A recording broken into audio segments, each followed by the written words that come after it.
রাজধানী ও রাজধানীর বাইরের ঈদ বিনোদনের খবর জানবো সহকর্মীদের কাছ থেকে। শুরুতেই যাচ্ছি ঢাকার চিড়িয়াখানার প্রাঙ্গণে। সেখানে আছেন সহকর্মী সুমাইয়া ঐশী এবং আমাদের অন্য দুজন সহকর্মী কক্সবাজার এবং নরসিংদী থেকে যুক্ত হয়েছেন।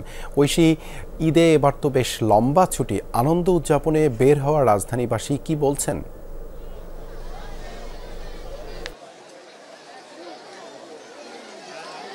দেবাশিস, আজকে যেহেতু ঈদের দ্বিতীয় দিন এবং প্রচুর মানুষ কিন্তু চিড়িয়াখানায় আসছেন পরিবার পরিজন নিয়ে, বিশেষ করে শিশুরা কিন্তু খুবই আনন্দের সঙ্গে প্রত্যেকটি খাঁচা ঘুরে ঘুরে দেখছেন। আমরা এই মুহূর্তে কিন্তু রয়েছি প্যালিকান পাখির খাঁচার ঠিক সামনে। আপনি হয়তো দেখতে পাচ্ছেন যে পাখিগুলো ওরা মানে একদম স্বাধীনভাবে উড়ছে।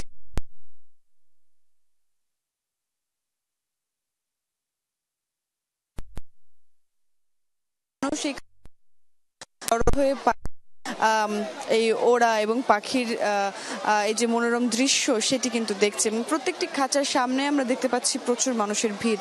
গতকাল ঈদের দিন ছিল এবং গতকাল যত সংখ্যক মানুষ ছিল, আজকে মানুষের সংখ্যা দেখে আপাত দৃষ্টিতে মনে হচ্ছে প্রায় দ্বিগুণ পরিমাণ মানুষ এসেছেন। যদিও গতকাল চিড়িয়াখানার যিনি পরিচালক ছিলেন তিনি আমাদেরকে জানিয়েছিলেন ঈদের দ্বিতীয় দিন আসলে দর্শনার্থীদের সংখ্যা স্বাভাবিকভাবে বেশি হয়, এবং তার উপর আজকে কিন্তু আবহাওয়া বেশ আরামদায়ক। গতকাল প্রখর রোদ ছিল, ঘাম হচ্ছিল এবং ঈদের দিন থাকায় নানান ব্যস্ততা ছিল সাধারণ মানুষের, এবং তবে আজকে কিন্তু সেই আবহাওয়া আরামদায়ক। সকাল থেকে আংশিক মেঘলা, প্রখর রোদও নেই এবং সেই সঙ্গে মানুষের ঈদের দিনের ব্যস্ততাও নেই, ফলে প্রচুর মানুষ এখানে আসছেন, ঘুরে ঘুরে দেখছেন, এবং প্রত্যেকের মুখে একই কথা যে পরিবার পরিজন নিয়ে এসে চিড়িয়াখানায় সকলেই আনন্দঘন মুহূর্ত উপভোগ করছেন। ছুটিটাও লম্বা, ফলে আনন্দের পরিসর, আনন্দের পরিমাণ আরও বাড়বে তারা বলছেন।